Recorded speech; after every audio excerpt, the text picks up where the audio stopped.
યોગ વશિષ્ઠ પરની આપણી આજની આ ઊંડાણપૂર્વક ચર્ચામાં આપનું સ્વાગત છે. આજે આપણે પુસ્તક 1ના અધ્યાય 11થી 15 પર ધ્યાન કેન્દ્રિત કરીશું.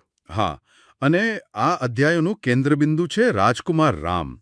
એમના મનમાં જે વૈરાગ્ય જાગે છે એની વાત છે. બરાબર. ખાસ કરીને સંપત્તિ, સાંસારિક જીવન અને અહંકાર વિશેના એમના જે વિચારો છે ખૂબ જ તીવ્ર છે. ચોક્કસ. આપણે આ ચર્ચાનો આધાર યોગ વશિષ્ઠનું મૂળ લખાણ અને એના પરની કેટલીક વિશ્લેષણાત્મક નોંધો રહેશે. આપણે કોશિશ કરીશું કે રામના દૃષ્ટિકોણથી આ બધી બાબતોને સમજીએ. અને એમાંથી કંઈક શાણપણ, કંઈક આંતરદૃષ્ટિ મેળવીએ જે કદાચ આજે પણ ઉપયોગી થઈ શકે. બિલકુલ, કારણ કે આ સવાલો શાશ્વત છે. તો ચાલો શરૂ કરીએ. એક યુવાન રાજકુમાર જેની પાસે બધું જ છે, પદ, પ્રતિષ્ઠા, સુખ સગવડ, એ અચાનક જીવન પ્રત્યે આટલો બધો ઉદાસીન કેમ બની જાય છે? અધ્યાય 11માં એમનું દરબારમાં આગમન વર્ણવાયું છે. હા, આવે છે ત્યારે નમ્ર છે, ગુણવાન છે, પણ ચહેરા પર એક ઊંડી ઉદાસીનતા છે. મનમાં કોઈક અશાંતિ છે. અને ત્યાં વિશ્વામિત્ર છે, જેઓ તરત જ આ વાત પકડી પાડે છે. હા, એ બહુ મહત્વનું છે. વિશ્વામિત્ર કહે છે કે આ કોઈ સામાન્ય દુઃખ નથી, કોઈ રોગ નથી, કોઈ આઘાત નથી, પણ આ તો ઊંડા ચિંતનનું પરિણામ છે, બૌદ્ધિક જાગૃતિનું લક્ષણ છે. એટલે એને નકારાત્મક રીતે નથી જોતા. જરાય નહીં. એ તો કહે છે કે આ વૈરાગ્ય તો જ્ઞાન તરફનું પહેલું પગલું છે, વિવેકનો ઉદય છે. અને પછી વિશ્વામિત્ર અને વશિષ્ઠ બંને રામને આશ્વાસન આપે છે. ખાલી દિલાસો નહીં, પણ એક વચન આપે છે. હા, વચન આપે છે કે તર્ક અને જ્ઞાનથી તારા મનની ભ્રમણાઓ દૂર કરીશું, જેમ પવન વાદળોને વિખરી નાખે એમ. અને કહે છે કે આ ભ્રમણા દૂર થયા પછી તું સમતાની સ્થિતિ પ્રાપ્ત કરીશ. આ સમતા એટલે શું? એ આટલી મહત્વની કેમ છે? જુઓ, સમતા યોગ વશિષ્ઠનું એકદમ કેન્દ્રીય વિચાર છે.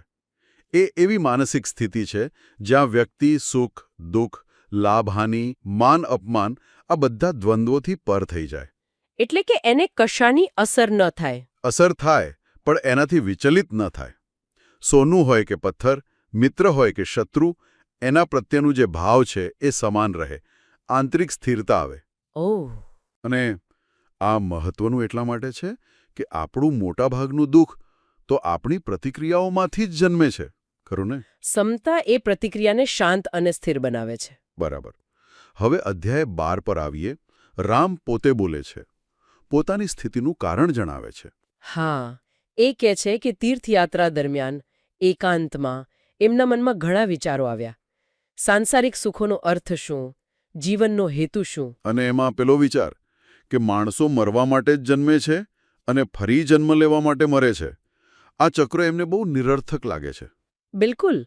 આ જન્મ-મરણનું ચક્ર અને જગતની જે ક્ષણભંગુરતા છે એ ભારતીય દર્શનનો પાયો છે. રામ અહીં એ સત્ય જોઈ રહ્યા છે કે જે બન્યું છે તે નાશ પામવાનું જ છે. બધું જ. હા, સંપત્તિ પાછળ ગરીબી આવે, મિલન પછી વિયોગ આવે, આ નિરાશાવાદ નથી હો, આ તો વાસ્તવિકતાનું સ્પષ્ટ દર્શન છે. અને આ સમજમાંથી જ વૈરાગ્ય જન્મે. રામ એમ પણ કહે છે કે આપણું મન જ આપણને ભ્રમમાં રાખે છે. વાસ્તવિકતા કંઈક જુદી છે અને મન એને જુદી રીતે રજૂ કરે છે. સાચી વાત. ઇન્દ્રિયોના વિષયો તો અલગ અલગ છે, પણ મન કલ્પનાથી એમને જોડીને આકર્ષણ કે અણગમો પેદા કરે છે. એટલે જ રામ દુનિયાને મિથ્યા કહે છે. મિથ્યા એટલે શું? અસ્તિત્વ જ નથી એમ? ના ના, એવું નહીં. મિથ્યા એટલે જેવું દેખાય છે તેવું નથી, અથવા જે શાશ્વત નથી, સત્ય નથી. જેમ પેલું રણમાં દેખાતું પાણી, મૃગજળ. હા, હરણ એને સાચું માનીને દોડે ને ફસાય. બસ, રામ કહે છે દુનિયા અને એના સુખો એવા મૃગજળ જેવા છે. આકર્ષક લાગે પણ તરસ छिपाવે નહીં, ભ્રમ સાબિત થાય. અને આ ભ્રમને ઓળખવો એ જ જ્ઞાનની શરૂઆત છે. એટલે જ એમને રાજપાટ, ભોગવિલાસ આ બધું વ્યર્થ લાગે છે. સુખ પણ દુઃખ જેવું લાગે છે. હા, અને પેલી વાત કેવી ધારદાર છે કે નાના ક્ષણિક આનંદ પણ આપણી શક્તિને ઘટાડે છે. જેમ પર્વત પરનું વાવાઝોડું ધીમે ધીમે મોટા ઝાડને પણ તોડી પાડે. અને સંપત્તિ? એને તો છેતરનાર કહે. હા, જે મનને ભ્રમિત કરે અને દુઃખ વધારે. અને આ બધું વિચારતા એમના મનમાં જે વેદના થાય છે એ પણ વર્ણવી છે. કહે છે કે બોજ એટલો ભારે છે કે શ્વાસ લેવો મુશ્કેલ છે. રડવું આવે છે, પણ લોકો શું કહેશે એ ડરથી રડી નથી શકતા.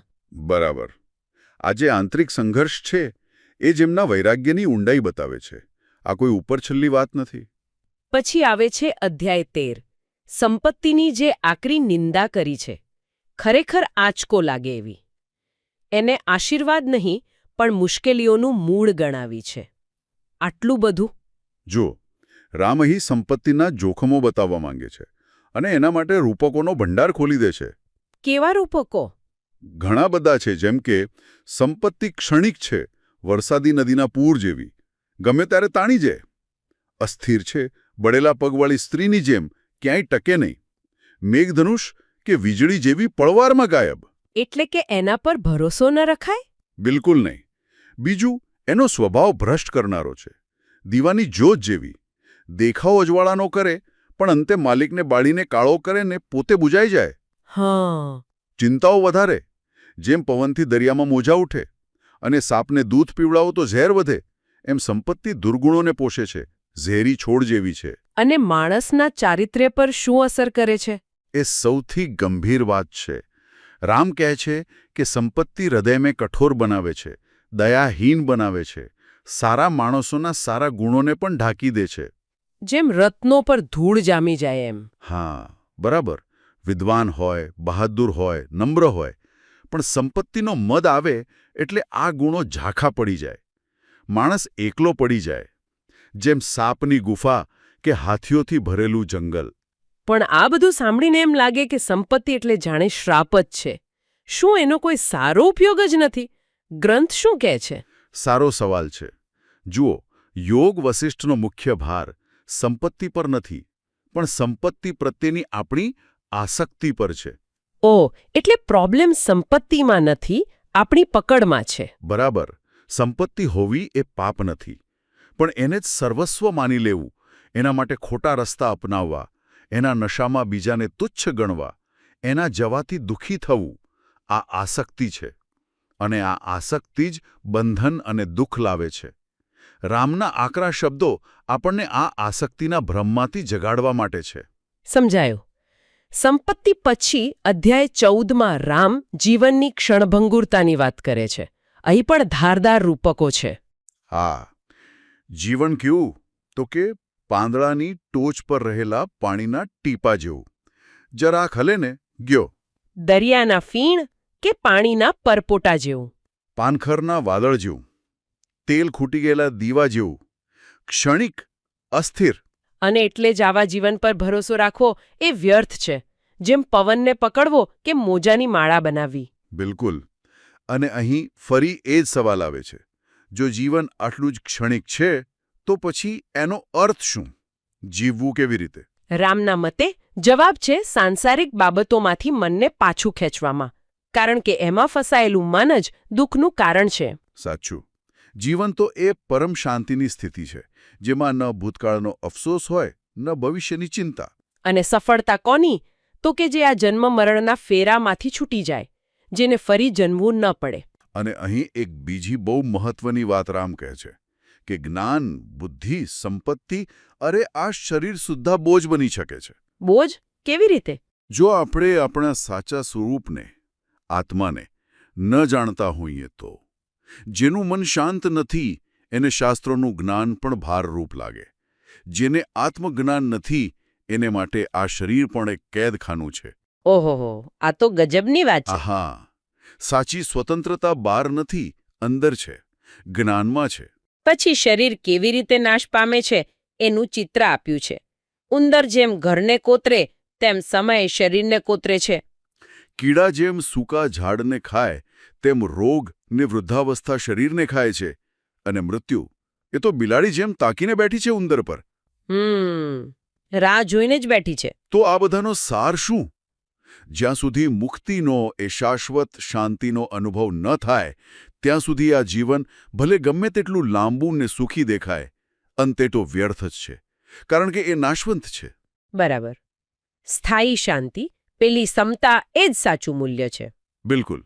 જીવન અને સંપત્તિની આ વાત પછી રામ હવે મૂળ કારણ પર આવે છે, જે આપણને આ બધામાં બાંધી રાખે છે. અહંકાર. અધ્યાય 15 આના પર જ છે. આ હું અને મારું આ ભાવ જે આપણને બીજાઓથી અને સત્યથી અલગ પાડે છે, રામ એને જ બધા દુઃખોનું મૂળ કહે છે. એક રોગ જેવો ગણાવ્યો છે. બધા દુષ્કર્મો, ચિંતાઓ, મુશ્કેલીઓનું ઘર. અને એની અસર બતાવવા માટે પણ કેવા રૂપકો વાપર્યા છે. અહંકાર શિકારીની જાળ જેવો છે, આસક્તિમાં ફસાવે, મનની શાંતિનો નાશ કરે, જેમ રાહુ ચંદ્રને ગળી જાય. સદ્ગુણોનો નાશ કરે, જેમ હિમકમળને બાળી નાખે. શાંતિનો ભંગ કરે, જેમ તુફાની પવન વાદળોને વિખેરી નાખે. એટલે જ રામ કહે છે કે અહંકાર ન હોય એ જ સાચું કલ્યાણ છે. જ્યાં સુધી હું છે ત્યાં સુધી દુઃખ રહેવાનું જ. અને પોતાના અનુભવથી કહે છે કે જ્યારથી આ ભાવ ઓછો કર્યો છે ત્યારથી એક અભૂતપૂર્વ શાંતિ અનુભવાય છે. પણ આ અહંકાર બહુ જટિલ છે નહીં? એના બીજા રૂપકો પણ આપ્યા છે. હા, બહુ ઊંડા રૂપકો છે. અહંકાર એક કાળું વાદળ છે જે લાલચરૂપી વીજળીને પોષે છે. એક મધોન્મત હાથી છે જે શરીરરૂપી જંગલમાં વિનાશ વેરે છે. એક સિંહ છે જે ભોગની શોધમાં ભટકે છે. અને પેલું જાદુગરવાળું રૂપક? લખે છે. અને એ પેલી મોતીની માળાવાળી વાત, એ પુનર્જન્મ સાથે કેવી રીતે જોડાય છે? એ બહુ ગહન છે. રામ કહે છે કે અહંકારી વ્યક્તિના ગળામાં મોતીની માળા છે. એનો દોરો છે લોભ અને મોતી છે વારંવાર થતા પુનર્જન્મ. ઓહ, એટલે જ્યાં સુધી અહંકાર અને લોભ છે ત્યાં સુધી જન્મ મરણના ફેરા ચાલુ. બરાબર. અહંકાર જ આપણને કર્મોમાં બાંધે છે અને નવા જન્મોનું કારણ બને છે. એટલે જ રામ કહે છે કે મને આ અહંકારથી ભય લાગે છે, મારે એમાંથી મુક્ત થવું છે. પણ કેવી રીતે? શરૂઆત ક્યાંથી કરવી? શું ગ્રંથ કોઈ રસ્તો બતાવે છે? ગ્રંથ સીધા સ્ટેપ્સ કદાચ ઓછા આપે પણ દિશા ચોક્કસ બતાવે છે. શરૂઆત તો રામની જેમ જ આત્મનિરીક્ષણથી. પોતાના વિચારો, ભાવનાઓ પાછળ જે હું છુપાયેલો છે એને ઓળખવાનો પ્રયાસ કરવો. એ જોવું કે આ હું આપણને કેવી રીતે દુઃખી કરે છે. હા, કેવી રીતે સંબંધો બગાડે છે, શાંતિ છીનવી લે છે. આ સભાનતા આવે એટલે પકડ ઢીલી પડવા માંડે. અને પછી વિશ્વામિત્ર જેવા જ્ઞાની ગુરુનું માર્ગદર્શન મળે તો સોનામાં સુગંધ મળે. તો આ 5 અધ્યાયોની ચર્ચા પછી આપણે મુખ્ય સંદેશ શું તારવી શકીએ? આ બધાનો સાર શું? સાર એકદમ સ્પષ્ટ છે. જુઓ, સાંસારિક વસ્તુઓ, સંપત્તિ, સંબંધો, પદ, આપણું શરીર અને એની સાથે જોડાયેલી આપણી આસક્તિ અને અહંકાર, આ જ દુઃખનું મૂળ છે. કારણ કે આ બધું જ ક્ષણિક છે, બદલાતું રહે છે, ભ્રામક છે. બરાબર. અને એને પકડી રાખવાનો પ્રયત્ન જ પીડા આપે છે. તો માર્ગ શું? માર્ગ છે નિર્લેપતા અને શાણપણ. નિર્લેપતા એટલે ભાગી જવું નહીં, દુનિયામાં રહેવાનું, પણ એના સુખ દુઃખથી, માન અપમાનથી અલિપ્ત રહેવું. આસક્તિ છોડવી. અને શાણપણ? શાણપણ એટલે વસ્તુઓના આ ક્ષણિક અને ભ્રામક સ્વરૂપને બરાબર જાણવું. આ જ્ઞાન જ આપણને આસક્તિમાંથી મુક્ત કરે છે અને સાચી સ્થાયી શાંતિ તરફ લઈ જાય છે. તો એક્શનેબલ સ્ટેપ્સ જેવું કંઈ કહી શકીએ. પહેલું, રામની જેમ આત્મચિંતન. બીજું, કઈ આસક્તિ દુઃખ આપે છે એ ઓળખીને એને છોડવાનો અભ્યાસ. ત્રીજું, શક્ય હોય તો કોઈ જ્ઞાનીનું માર્ગદર્શન. અને ચોથું, ધ્યાન જેવી પદ્ધતિથી મનને સ્થિર કરવું. બરાબર. અંતે તો સાચું સુખ બહાર નથી, એ આપણી અંદર જ છે, અહંકાર અને આસક્તિથી મુક્ત શાંત ચિત્તમાં. ખરેખર રામનો આ વૈરાગ્ય આપણને આપણા પોતાના જીવન, આપણી પ્રાથમિકતાઓ, સુખની આપણી વ્યાખ્યા, આ બધા પર ફરીથી વિચાર કરવા પ્રેરે છે. નિર્લેપતા અને શાણપણ જ્યાં જ સાચી શાંતિનો માર્ગ છે. અહીં એક છેલ્લો વિચાર મૂકીને વાત પૂરી કરીએ. ચોક્કસ. આજનો જમાનો જુઓ, ભૌતિક સફળતા, પૈસા કમાવવું, નામ કમાવવું, આ બધાને કેટલું મહત્વ અપાય છે, જે ઘણીવાર અહંકારને જ પોષે છે. હા, એ તો છે જ. તો આવા સમયમાં હજારો વર્ષ પહેલા કહેવાયેલા રામના આ વિચારો સંપત્તિ અને અહંકાર વિશેના કેટલા પ્રાસંગિક લાગે છે. શું આજના સમાજમાં નિર્લેપતાનો અર્થ કંઈક જુદો થાય? એનો અભ્યાસ કઈ રીતે કરવો? આ ખરેખર વિચારવા જેવો મુદ્દો છે. શું નિર્લેપતા આજે શક્ય છે? અને જો હા, તો કેવી રીતે? બસ આ પ્રશ્નો સાથે જ શ્રોતાઓને છોડીએ, કદાચ એમને પોતાના જવાબો મળે. ચોક્કસ. આ વિચાર સાથે યોગ વશિષ્ઠ પરની આપણી આજની આ ઊંડાણપૂર્વકની ચર્ચા અહીં સમાપ્ત કરીએ છીએ.